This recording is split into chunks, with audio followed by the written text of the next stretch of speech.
नमस्कार, मैं हूं संजय शर्मा। आप देख रहे हैं 4 PM न्यूज नेटवर्क। इजरायल ने अपनी गुंडागर्दी दिखाते हुए ईरान पर बड़ा हमला कर दिया। भारत को समझ नहीं आ रहा कि वो इजरायल का साथ दे या ईरान का साथ दे। भारत की विदेश नीति एक ऐसे मुकाम पर पहुंच गई है जहां आके कुआं है और पीछे खाई है। हमारी गलत नीतियों ने हमें दुनिया भर के सामने बहुत बौना साबित कर दिया है। अमेरिका, ईरान, इजराइल, पाकिस्तान, सबके बीच में हम कहीं पिस कर रह गए हैं। गलती कहाँ हुई? क्या मोदी जी का अहंकार उनको ले डूबा? गलत विदेश नीतियां उनको ले डूबी? नौकरशाहों के गलत फैसले ने नुकसान पहुंचा दिया या कुछ और है? आज इन तमाम सवालों के लिए मैं आज आपको उस शख्स के पास ले चल रहा हूं जिनको पत्रकारिता का विकिपीडिया कहा जाता है। पत्रकारिता का कोई सिद्धांत हो, चाहे प्रिंट मीडिया हो, रेडियो हो, दूरदर्शन हो, बड़ी बड़ी किताबों का लेखन हो, राज्यसभा टीवी, लोकसभा टीवी, उस शख्स ने एक इतिहास बनाया है। नाम है राजेश बादल जी। नाम आप सब जानते हैं। बहुत अनुभवी पत्रकार हैं और हर मामले में विशेषज्ञ हैं। आज का जो ये मैं बातचीत आपको सुनवा रहा हूँ, वो मैं दावा कर सकता हूँ आपके जीवन में एक नया आयाम इस दृष्टि से लाएगी कि विदेश नीति की ऐसी बातें आपने सुनी नहीं होंगी। मोदी बनाम इंदिरा गांधी का विमर्श आपने सुना नहीं होगा। मेरी आपसे रिक्वेस्ट है, ये पूरी बातचीत सुनेंगे तो आपको बहुत सारे नए आयाम देखने को मिलेंगे। चैनल को सब्सक्राइब करिए, ज्वाइन करिए। चलते हैं राजेश बादल जी के पास। 4 PM न्यूज नेटवर्क में स्वागत है राजेश जी आपका। इन दिनों भारत के अंदर और बाहर अलग अलग विषयों पे एक लंबी बहस जारी है। पाकिस्तान के साथ जो झड़पें हुई हमारी, उन झड़पों के बाद जो अमेरिका का व्यवहार हमारे साथ हुआ, जो अमेरिका का व्यवहार पाकिस्तान के साथ हुआ, उसने देश को चिंता में डाल दिया है। इन झड़पों से नुकसान किसको ज़्यादा हुआ, किसको कम हुआ, ये अब दिखने लगा है। दुनिया के सारे ताकतवर देश पाकिस्तान के साथ आके खड़े हो रहे हैं। मैं आपसे जानना चाहता हूँ, आपने वो दौर देखा है, कांग्रेस का दौर देखा है, आपने इंदिरा गांधी का इंटरव्यू किया है, आप उन पत्रकारों में से रहे हैं जिन्होंने इंदिरा गांधी का राजनीति को बहुत करीब से देखा है। हम लोग चूक कहाँ रहे हैं आखिर? ट्रम्प साहब हमारी इतनी बेइज्जती कर रहे हैं। अमेरिका के बड़े कार्यक्रम में पाकिस्तान के सेनाध्यक्ष को बुला रहे हैं, सम्मानित कर रहे हैं। रोज कोई दिन ऐसा नहीं जाता जब भारत का अपमान नहीं होता। हमारी विदेश नीति क्या खराब हो गई है? हमारे प्रधानमंत्री कमजोर हो गए। गलती कहाँ हो रही है? चूक कहाँ हो रही है? धन्यवाद संजय। देखिए, आपके इस कथन से मैं सहमत होना चाहूंगा कि भारतीय विदेश नीति हालिया कुछ वर्षों में अजीब सी चुनौतियों का सामना कर रही है। आमतौर पर कोई देश विदेश नीति के मामले में बहुत ज्यादा समस्या या संकट उसमें नहीं आते। जैसे मैं अगर उदाहरण दूं कि अमेरिका है, तो अमेरिका की जो विदेश नीति है, चाहे ट्रंप रहे, चाहे जो बिडेन रहे, या पहले क्लिंटन थे, या बराक ओबामा थे, या उनसे पहले जो लोग भी थे, कोई बहुत ज्यादा देश की जो उनकी अपनी राष्ट्रीय नीतियां हैं उनमें फर्क नहीं आता पार्टी या नेता बदलने से। आप पाकिस्तान को देख लीजिए। पाकिस्तान की जो विदेश नीति है वो विदेश नीति बड़ी साफ है, भारत के खिलाफ है, फौज की हुकूमत है, चीन और अमेरिका के बीच में वो पलड़ा झूलता रहता है। आप चीन की विदेश नीति देख लीजिए, रूस की विदेश नीति देख लीजिए, यूरोप के देशों की विदेश नीति देख लीजिए। तो मुझे जब हम देखते हैं कि भारत के संदर्भ में जब हम बात करते हैं, तो मुझे लगता है कि हमारी गाड़ी कुछ समय से पटरी से उतरी हुई है। अब पटरी से उतरी हुई क्यों है? देखिए, मान लीजिए हमारी विदेश नीति 1947 में देश आजाद हुआ, हम एक कमजोर देश थे, और कमजोर देश थे तो कमजोर की जो कहते हैं ना, गरीब की जोरू सबकी भौजाई। तो काफी सारे देशों ने हमको परेशान भी किया और हमारे अस्तित्व को स्वीकार नहीं किया। ये जो स्थिति थी धीरे धीरे धीरे बदली जब जवाहरलाल नेहरू जी ने अपनी गुटनिरपेक्ष नीति बनाई। और आप देखिए कि उस दौर में हम 1954 में जब कोरिया का युद्ध हुआ, समाप्त हुआ, तो हम वहां मध्यस्थता करते नजर आए। हम 1969 में जब कोसिगिन आते हैं तो भारत के साथ रक्षा समझौते करते हैं। हम रशिया के साथ भी मित्रवत संबंध रखते हैं और बाकी अन्य यूरोप के देशों के साथ भी बेहतर संबंध रखते हैं। चीन के साथ एक ऐसा संबंध है जो विदेश नीति के साथ भी चल भी रहा है, मतलब कारोबार भी हम कर रहे हैं, लेकिन बीच में एक अविश्वास की खाई भी है, बहुत गहरा है। तो ये लगातार चला आ रहा था। अमेरिका पर देखिए, मैं आपको कहूं 1947 से अमेरिका हमेशा से पाकिस्तान के पक्ष में रहा है। एक बीच में कुछ एक समय आया, थोड़ा सा जुगनू सा चमका और तब ऐसा लगा कि नहीं, अमेरिका हमारे लिए कुछ ठीक कर रहा है। बराक ओबामा का दौर आप कह सकते हैं, कुछ क्लिंटन का दौर आप कह सकते हैं, थोड़ा थोड़ा सा, जब हमने परमाणु समझौता किया था। लेकिन पिछले 10-15 वर्षों में हम देखते हैं तो ये पाते हैं कि हमने वो जो विदेश नीति जिसके आधार पर भारत एक विश्व शक्ति बना, उस विश्व शक्ति को जो आधार उस विदेश ने दिया, हम उस विदेश नीति से डेविएट कर गए, विचलन हो गया उससे हमारा। और उस विचलन के चलते आज जो हमारी स्थितियां हैं वो बड़ी चुनौती भरी है। आज आप देखिए, आज से अगर आप 15-20 साल पहले के भारत की तुलना करें तो नेपाल हमारा एक तरह से पड़ोसी, भारत का ही एक एक्सटेंशन स्टेट था। श्रीलंका के साथ हमारे बड़े अच्छे संबंध थे। बांग्लादेश के साथ संबंध जो थे वो कहने की जरूरत नहीं। म्यांमार के साथ जो संबंध थे वो बताने की जरूरत नहीं। भूटान के साथ जो संबंध थे वो बताने की जरूरत नहीं। इसके अलावा ईरान से, अफगानिस्तान से भी हमारे बेहतरीन रिश्ते रहे। रशिया के साथ हमारे सदाबहार रिश्ते हैं।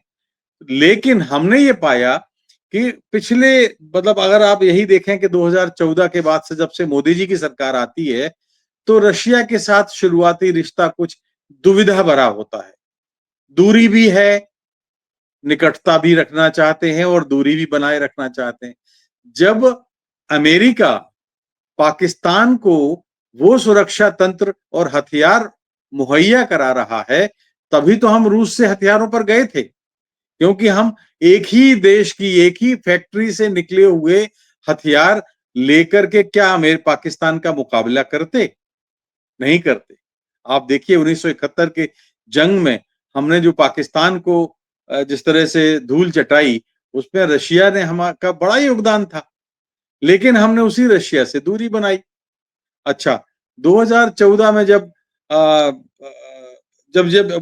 यूक्रेन के साथ अभी हाल में 3 साल पहले जंग शुरू होती है रूस की, तो हम रूस के साथ उस तरह खड़े नजर नहीं आते जैसे कि चीन खड़ा नजर आता है। तो एक ट्रस्टेड फ्रेंड है। चीन तो फिर भी रूस पर हमला कर चुका है। चीन और रूस के बीच में जंग हो चुकी है। चीन और कोरिया में जंग की स्थिति बन चुकी है। चीन और अमेरिका में तनावपूर्ण रिश्ते हैं, लेकिन रूस और भारत की जंग कभी नहीं हुई। तो ये, और रूस की देखिए, रूस की जर्मनी के साथ युद्ध हो चुका है, रूस चीन के साथ युद्ध हो चुका है, रूस का फ्रांस के साथ युद्ध हो चुका है, लेकिन भारत के साथ कभी नहीं हुआ। तो जब एक ट्रस्टेड फ्रेंड के साथ आप बेवजह अपनी दूरी बना लें, और यूक्रेन के साथ युद्ध में आपने यूक्रेन को मदद भी दे रहे हैं, आपको मालूम है कि यूक्रेन पाकिस्तान के साथ हमेशा से रहा है। यूक्रेन पाकिस्तान को हथियार सप्लाई करता रहा है। यूक्रेन और पाकिस्तान के रिश्ते बड़े अच्छे हैं। तो ये जो मुझे लगता है, जो आपके प्रश्न का जवाब ये है कि अपनी विदेश नीति से भटकने का अंजाम जो होना चाहिए, वही हमें लगता है कि हम आज देख रहे हैं। जी। ये बात तो ठीक है, लेकिन एक बात बताइए कि ये कहा जाता है कि अमेरिका का बड़ा प्रेशर है। आपको वो दौर भी आया कि जब पाकिस्तान से बांग्लादेश वाला बंटवारे वाला युद्ध था और अमेरिका ने कहा था कि 7वां बेड़ा भेज देंगे। राजेश जी, उस समय आप पत्रकारिता में आ गए थे क्या, और आपको याद है घटनाक्रम, क्या सीन था? देखिए, मैं उस समय पत्रकारिता में तो नहीं आया था, लेकिन मुझे उस दौर की यादें बड़े अच्छे तरीके से हैं और अखबारों में जो छपता था और जो चीजें घट रही थी, मुझे ऐसा लग रहा है कि जैसे अभी ये कल की बात है। 1971 में जब जो बांग्लादेश की जंग हुई, तो लेकिन थोड़ा-सा इसका एक बैकग्राउंड और संदर्भ में आपको और बता दूं कि जब 1967-68 में चीन ने रूस पर हमला किया था, कुछ द्वीपों का कुछ मामला था, तो उस 8 महीने तक वो जंग चली थी और तब रूस के जो विदेश मंत्री और रक्षा मंत्री थे, वो भारत आए थे और भारत के साथ संधि की थी। तब जाकर के चीन पर एक नैतिक दबाव पड़ा, उसको लगा कि अगर ये भारत की सीमा और रूस की सीमाओं पर, दोनों सीमाओं पर क्या वो लड़ पाएगा? तो इसके बाद जो है उसने हमारा वो एक तरह से संधि हुई, हालांकि उसमें रूस का नुकसान हुआ था काफी और उसको अपने कुछ जमीन छोड़नी पड़ी थी, लेकिन जब 71 का युद्ध हुआ तो रूस ने इसका जो है हमको साथ दिया और एक तरह से उस उपकार का बदला चुकाया। बहुत सारे लोग इस कहानी को नहीं जानते कि रूस के पहले क्या हो चुका था 1969 में। तो इंदिरा गांधी की जो विदेश नीति थी वो वही नीति थी जो जवाहरलाल नेहरू के टाइम पर थी। इंदिरा गांधी ने जब मुझे याद है कि 71 का जब युद्ध चल रहा था तो अमेरिका के किसी दबाव को मानने से इनकार कर दिया था, बहुत साफ।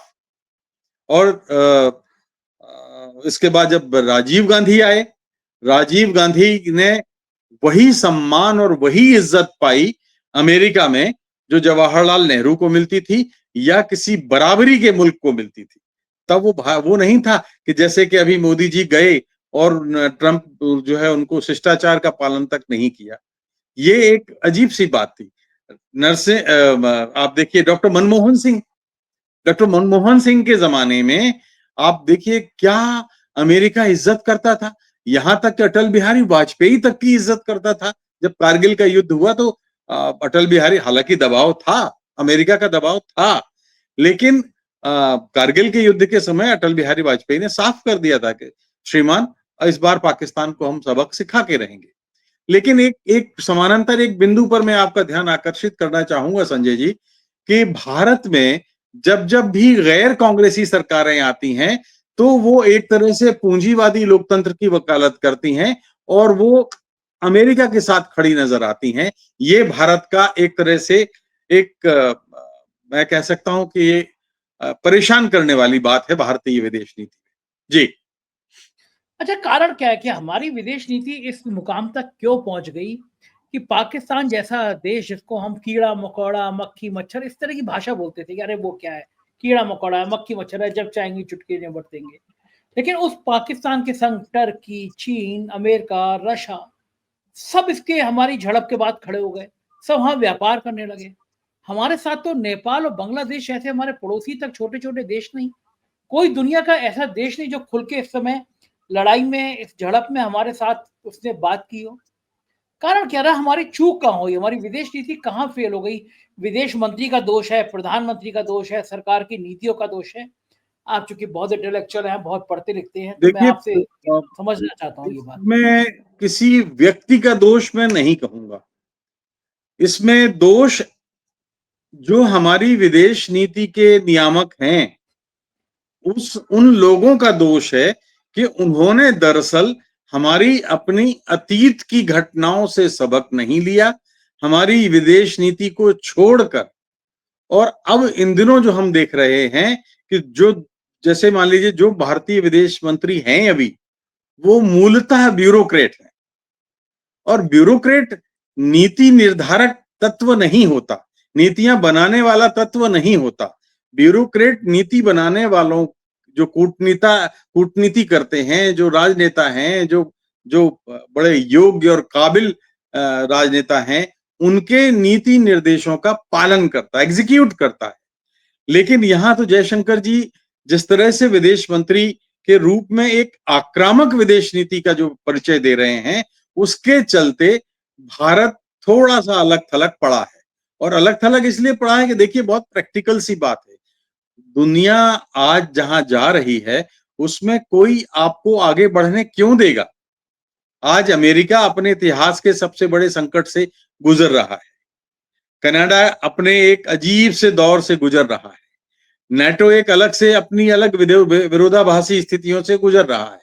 रूस अपनी अलग स्थितियों से गुजर रहा है यूक्रेन के साथ, और अब देखिए इजराइल और ईरान के जरिए उन्होंने खाड़ी देशों में, तो अब आने वाले दिन तो भारत के लिए और भी चुनौती भरे हैं, क्योंकि हमें ऊपर भी आना है, लेकिन हम अपनी विदेश नीति की जो आक्रामकता है वो नहीं छोड़ना चाहते। ये एक मेरी नजर में तो ये बात। दूसरी चीज ये है कि देखिए हम अमेरिका के कुछ इस तरह से पिछलग्गू हो गए। आपको याद है कुछ साल पहले तक जब अमेरिका के दबाव में आकर ईरान से हमने तेल खरीदना लगभग बंद कर दिया, और जबकि ईरान उस समय हमारा एक बड़ा तेल आपूर्ति करने वाला देश था, तो हम ईरान के साथ हमारे रिश्ते बहुत आज से नहीं हैं, सदियों पुराने हैं। ईरान के साथ आध्यात्मिक रिश्ते हैं, ईरान के साथ एक सांस्कृतिक रिश्ते हैं, ईरान के साथ हमारे चरित्रगत रिश्ते हैं। इतिहास को आप झुठला नहीं सकते। ईरान देखिए सऊदी अरब सुन्नी बाहुल्य मुल्क है और इसलिए पाकिस्तान के साथ उसकी बनती है, लेकिन ईरान शिया बाहुल्य मुल्क है और भारत में बड़ी आबादी शियाओं की रहती है।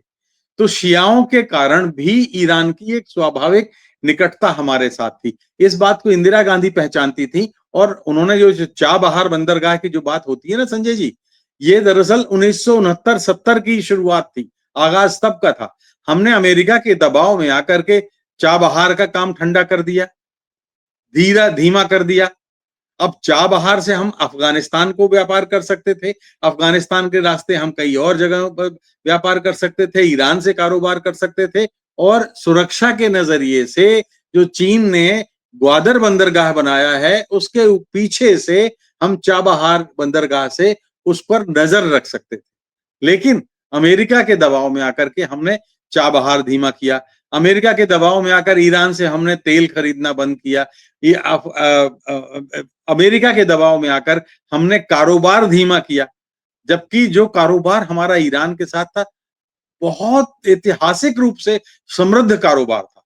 तो अमेरिका के दबाव में हम आ गए। अब देखिए 12 बार पहलगाम की घटना के बाद जब जो घटनाक्रम हुआ, 11 या 12 बार ट्रंप ने जो है कहा कि मैंने युद्ध विराम कराया, मैंने समझौता कराया, लेकिन एक बार जब कहा गया तो विदेश मंत्रालय ने कहा गया, लेकिन माननीय प्रधानमंत्री जी अभी तक खामोश। तो अमेरिका के दबाव में क्यों आना चाहिए? क्योंकि अमेरिका तो 1947 से आज तक पाकिस्तान का समर्थक रहा है। आप कहेंगे तो हर दशक के हिसाब से मैं एक एक घटनाक्रम का बयान कर दूंगा। ये हम ट्रंप के धोखे में आए, ये एक और अब ट्रंप वही अपमानित कर रहा है। ये हमारी बड़ी चूक थी, भूल थी। आपको याद है ट्रंप के पहले कार्यकाल में ट्रंप साहब अपने एक दिन में कितने झूठ बोलते थे? 21 झूठ बोलते थे, 21। और एक अमेरिका के एक बड़े अखबार ने ट्रंप के झूठ का एक पुलंदा छापा था कई पन्नों में, उसके हिसाब से 27 से 28 हजार झूठ ट्रंप ने बोले थे। तो ऐसे झूठे, लोकतंत्र विरोधी, अधिनायक पसंद कारोबारी सेठ को क्या चाहिए? सिर्फ धन। उसे लोकतंत्र की चिंता है नहीं। अमेरिका का जो लोकतंत्र है वो पूंजीवादी लोकतंत्र है। हमारा लोकतंत्र पूंजी और लोकतंत्र में दुश्मनी है दरअसल संजय जी। हमारा लोकतंत्र एक आम आवाम के लिए है। तो ये फर्क है, और हम ये फर्क नहीं समझते हुए अमेरिका के करीब आए। अमेरिका हमारे करीब नहीं आया। आप देखिए छोटे से पनामा नाम के देश ने अमेरिका को आंखों में आंखें डाल के बात की। कनाडा में मार्क कार्नी जीते तो ट्रंप को कहा कि भाई श्रीमान ट्रंप आपका कोई लेना देना नहीं है। तो कनाडा जो पिछलग्गू देश रहा है उसने ऐसा बोला। नाटो के कितने देश छिटक गए। तो ये सारी जो चीजें हैं अमेरिका की के लिए तो बहुत बड़ा संकट है, लेकिन हम उसके प्रभाव में आ गए, ये हमारे लिए नुकसानदायक है। अच्छा राजेश जी, आपको क्या लगता है कि ये बातें जितनी आपने बताई, ये बातें मोदी जी को भी समझ आती होंगी या फिर उनके सलाहकार भी बताते ही होंगे, इतने काबिल सलाहकार होते हैं? तो कारण क्या है? क्या प्रेशर क्या है कि मोदी जी अमेरिका को कह नहीं पा रहे, हमारे हथकड़ी बेड़ी में लोग बांध के लोग आ रहे हैं, हमारे छात्रों को पीटा जा रहा है, हमें अपमानित किया जा रहा है, लेकिन प्राइम मिनिस्टर क्यों नहीं बोल पा रहे हैं? क्या कोई कौन सी दुखती नस है प्राइम मिनिस्टर की जो ट्रंप के पास में है? कारण क्या है? देखिए, मैं ये बात तो स्वीकार करने को तैयार नहीं हूं कि माननीय प्रधानमंत्री नरेंद्र मोदी जी के सलाहकार अच्छे नहीं होंगे या वो सारी दुनिया की तस्वीर नहीं देख रहे होंगे। सवाल ये है कि वो सलाहकार सरकार नहीं चलाते। सरकार तो प्रधानमंत्री ही चलाते हैं, कैबिनेट चलाती है। अब अगर प्रधानमंत्री उन सलाहकारों की बात पर ध्यान नहीं दें, तो कोई क्या कर सकता है? आपने अभी बताया, देखिए, शर्मनाक घटना हुई जब ट्रंप ने मोदी जी को बाहर छोड़ने का एक प्रोटोकॉल तक नहीं निभाया। शर्मनाक घटना हुई जब उन्होंने बड़े अपमानित करके अप्रवासी भारतीयों को हथकड़ी बेड़ी लगा करके और अमेरिका से निकाल दिया। अभी 3 दिन पहले, 4 दिन पहले एक वीडियो आपने देखा होगा, एक अप्रवासी भारतीय को एयरपोर्ट पर किस तरह से, हरियाणा का था वो, और किस तरह से उसको सार्वजनिक रूप से नुमाइश करके एक मानव अधिकारों का उल्लंघन किया, आपको याद होगा। आप देखिए, अमेरिका में हर 10 दिन में एक अश्वेत मारा जाता है अमेरिकी पुलिस के हाथों। शर्मनाक स्थिति तब हुई जब आप बढ़त पर थे, सारा देश ये कह रहा था कि अब पहलगाम के बाद पहली बार अवसर आया है कि अब पाकिस्तान से आर पार होना चाहिए। देखिए, मैं बहुत स्पष्ट कर दूं कि जंग किसी मसले का हल नहीं है संजय जी। जंग अपने आप में एक समस्या है, तो जो समस्या हो वो किसी समस्या का समाधान नहीं हो सकता। लेकिन फिर भी मैं ये कहूंगा कि इस देश के 140 करोड़ लोग चाहते थे कि इस बार पाकिस्तान को आतंकवाद का समर्थन करने के लिए ऐसा सबक सिखाया जाए, ऐसी कमर तोड़ दी जाए कि कम से कम आने वाले दशकों तक वो हिम्मत ना कर सके। और अचानक आप युद्ध विराम कर देते हैं, तो भरोसा टूटता है, और जब भरोसा टूटता है तो देश की जनता दुखी होती है। हुआ यही है कि हम जो है उस वक्त पे हमने युद्ध विराम किया जब ये देश नहीं चाहता था। कश्ती डूबी, इसका गम न था, गम इस बात का था जहां कश्ती डूबी वहां पानी कम था। पानी कम था, सही बात, बिल्कुल जी। सही बात है। उसके बाद की एक तस्वीर और हुई कि हमारे सांसदों को भेजा गया कि दुनिया में जाइए, संदेश दीजिए, बताइए। हमारे सांसद वहाँ गाना गाते हुए, जाम छलकाते हुए नजर आए। लौट के आए तो प्रधानमंत्री जी इतने खुश होके उनसे मिल रहे थे। उस समय आपको याद होगा जब पहलगाम की घटना हुई थी, प्रधानमंत्री जी अपना सऊदी का दौरा छोड़कर आए थे और हमको लगा था पहलगाम पहुंचेंगे और सीधे बिहार पहुंच गए थे। और बिहार में उन्होंने कहा था कि ये जो आतंकी जिन्होंने हमारे साथियों को, हमारे परिवार के लोगों को मारा है, इनको 7 पीढ़ियों को नहीं छोड़ेंगे हम, ऐसा ऐसा सबक सिखाएंगे। उनको सपने से भी, उनकी कल्पना से भी ज्यादा बड़ी सजा मिलेगी। आज ये बात 4 आतंकियों का नाम ही नहीं लेता कोई। हमारे प्रधानमंत्री जी उन डेलीगेशन लौट के आए, हमसे इतने हंस के मिल के बात कर रहे थे जैसे हमने किला फतेह कर लिया। उन 4 आतंकियों को जमीन खा गई, आसमान निकल गया, इसकी चर्चा ही अब प्रधानमंत्री जी भूल गए। तो क्या देश को भूल जाना चाहिए उन 4 आतंकियों को? देखिए, मैंने कहा ना कि पहलगाम की घटना पहली बार भारत की आजादी के बाद से जम्मू कश्मीर में जब से आतंकवाद शुरू हुआ है, पर्यटकों को कभी इस तरह से नहीं मारा गया, और ना ही धार्मिक आधार पर उसको उनको इस तरह से सार्वजनिक रूप से सारी दुनिया में संदेश देने की कोशिश की गई। उसके पीछे तो चलो हम साजिश समझ सकते हैं कि पाकिस्तान ये चाहता था और ये जानता था, जिसमें वो कामयाब रहा, कि हम ताकत के बल पर, हथियारों के बल पर, फौज के बल पर भारत का मुकाबला नहीं कर सकते। लेकिन अगर मैं धर्म के आधार पर बंटवारा करने की कोशिश करता हूं, तो सारे मुस्लिम देश संभव है पाकिस्तान के साथ खड़े हो जाएं, और जब कल के रोज युद्ध भयानक शक्ल ले ले, तो फिर वो मुस्लिम देश मजहबी आधार पर उसका समर्थन करें। तो इस मकसद में वो पाकिस्तान कामयाब हो गया। एक बात तो ये हुई।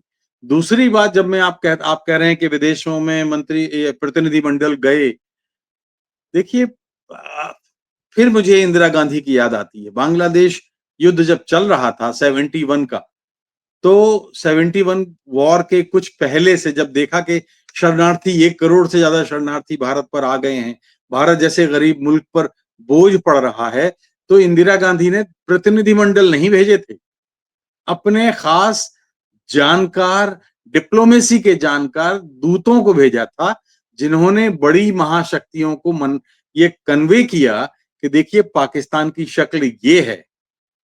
और उन्होंने सारा मतलब अवामी लीग की जीत और उसके बाद शेख मुजीबुर रहमान को जेल में डाल देने का काम, वो सब घटनाक्रम की जानकारी दी। हमारे जो प्रतिनिधिमंडल गए, ठीक है, मैं कह सकता हूं कि हाँ कदम बेहतर है, सभी दलों के लोग गए, सब एक भारत ने एक एकजुटता दिखाई।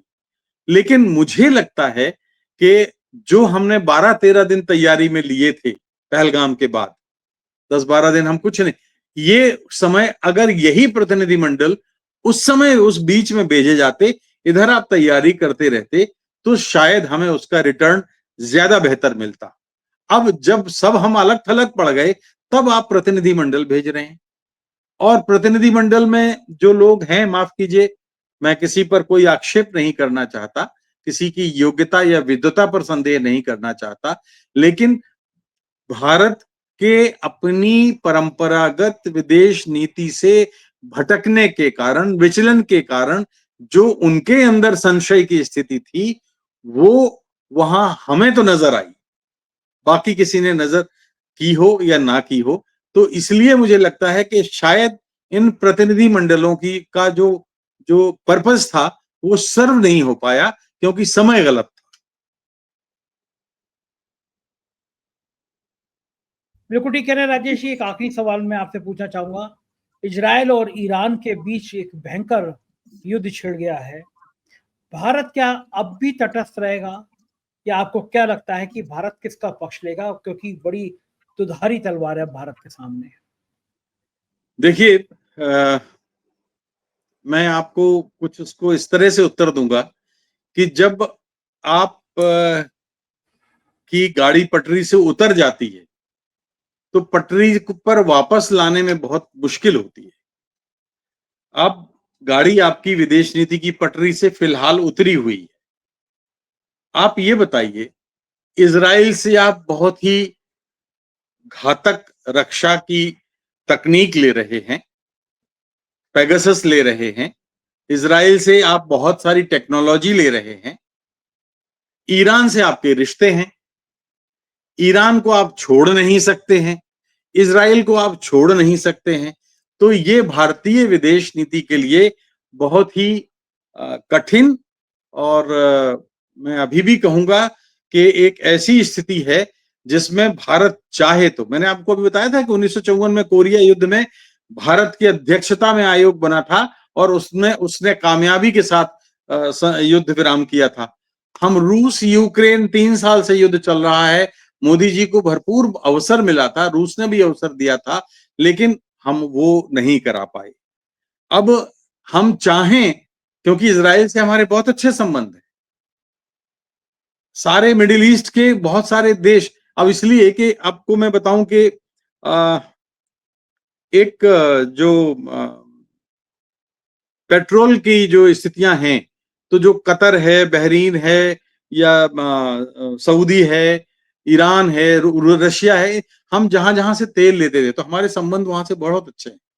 लेकिन क्या और उनमें से कई देशों में अमेरिका के फौजी अड्डे हैं, तो हमें अपने आर्थिक प्रभाव का इस्तेमाल नहीं करना चाहिए।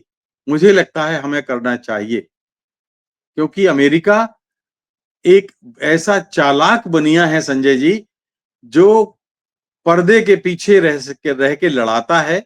एक कहावत हमारे यहाँ गांव में बोली जाती है कि दोनों तली में डालो तेल, तुम नाचो हम देखें खेल। तो ये हम नहीं कह सकते कि इजराइल के पीछे अमेरिका का हाथ नहीं है।